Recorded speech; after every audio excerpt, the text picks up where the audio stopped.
Today, we're going to unpack something really unique. It's a case study pulled directly from a personal diary, one person's long, hard fight against a faceless bureaucracy.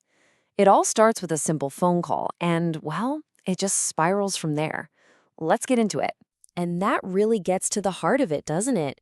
We're going to follow a story that shows just how easily one little breakdown in communication can explode and trap someone in a maze of stress, confusion, and frankly, unbelievable costs. Everything kicked off with this number. Can you imagine? An official letter shows up demanding over $100,000 in taxes and penalties. This was the single moment of shock that started an ordeal that would go on for years. So, to really get how we got here, we're going to walk through it in 6 parts. We'll start with that first phone call, then move through all the professional and emotional chaos, and finally look at the resolution and what was learned. Okay, let's rewind all the way to the beginning. The crazy thing here is that this whole mess didn't start because of some scam or deliberate deception. Nope. It all came down to a single, really confusing phone call with the Canada Revenue Agency, the CRA. This is it. This is where it all went off the rails. You had 2 people on the phone having 2 completely different conversations. The narrator thinks he's talking about being late on his property taxes. But the CRA agent, she's asking about his unregistered rental condo business and the taxes for that. They were speaking different languages, and neither of them knew it. And right there, the seed for this whole nightmare was planted. So you'd think, okay, time to call in the professionals, right? Get some help. But instead of finding a solution, this next chapter just led to way more confusion, bigger bills, and a total loss of faith in the very people who were supposed to be helping him. I mean, just look at this timeline. It's wild. In just a handful of months, you can see how fast things fall apart. There's this little bit of hope in January, and by February, it's totally gone. Now he's dealing with lawyers who want thousands of dollars just to look at his file, with zero plan, zero guarantees. And here's the first major betrayal. His own tenant, who at first said, "Hey, we're in this together, my lawyer can help," just flips. A month later, he's totally washing his hands of the whole thing, basically telling the narrator, "You're on your own, buddy." So, after getting ditched, he turns to this supposedly best tax lawyer in Toronto. And what does he get? A demand for $4,000 upfront. Not to fight the case, not to build a strategy, but just to gather his documents. This becomes the theme. Big bills for absolutely nothing, and his trust just keeps getting shattered. By March of 2016, you can feel the toll it's taking. This quote from his diary says it all. It's not just about the money anymore. The constant stress, the feeling of being betrayed, it was physically and mentally breaking him down. You can just feel the weight of it all in his words. Okay, so this brings us to the real core of this story, the psychological impact. We're actually going to map out the anatomy of that stress and see how all these events sent him on this absolutely brutal emotional roller coaster. This quote from May 2016, wow. It perfectly captures that feeling of just complete helplessness. It wasn't just a faceless bureaucracy making a mistake anymore.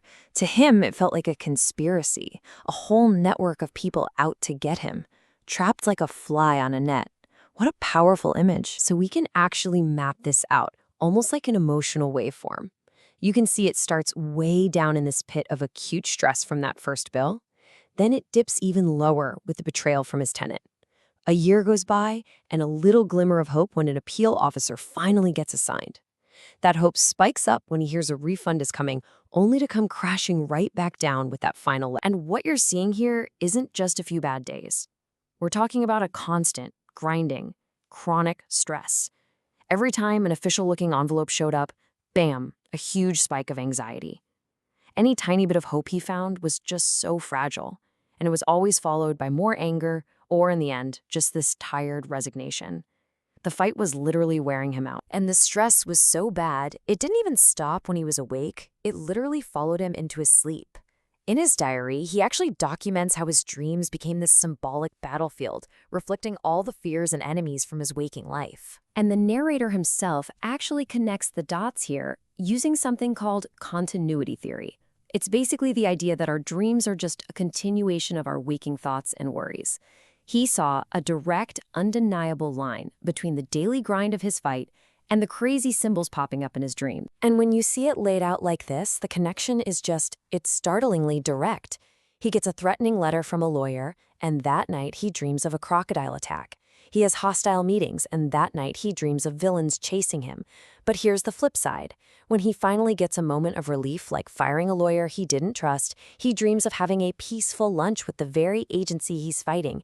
His subconscious was literally replaying the day's battles every single night. So after years of all this, the fighting, the stress, the nightmares, the end is finally in sight. A resolution is coming. But in what's become a pattern for this story, it's going to be frustratingly incomplete. So, in June 2017, almost 2 years after that first bill, he gets the phone call, the one he's been waiting for. His accountant calls with what sounds like amazing news from the appeal officer. It feels like it's finally over. The fight's been won. You can just imagine the relief. But then the other shoe drops. The final, crushing blow. The verbal promise over the phone was for a refund of around $40,000. But the official letter that came 2 months later, it showed a refund of just $16,800. After all that stress, the final resolution was just one last massive disappointment. One last miscommunication. Beyond the tax bill itself, the real cost of this fight was just staggering. Even after getting that partial refund, the narrator figured out he'd spent roughly $50,000 on lawyers, accountants, and other fees, all just to navigate a battle that started with one single misunderstanding. So after all that, what are we supposed to take away from this grueling journey? In this last part, we're going to look at what it all means and why the narrator himself felt it was so important to share this incredibly personal story. And the author himself puts it perfectly in his preface here. He says this story wasn't really written by him, but by the situation he was forced into. It's not just a complaint. His hope in writing all this down was to offer it up as a case study, a plea for empathy, and for the people in charge to find ways to make things better so no one else has to go through this labyrinth. And that really leaves us with this one big, unsettling question. This story is just a powerful reminder of the incredible human cost that can hide behind rules and procedures. It makes you wonder, how much pressure can any system put on one person before they finally break?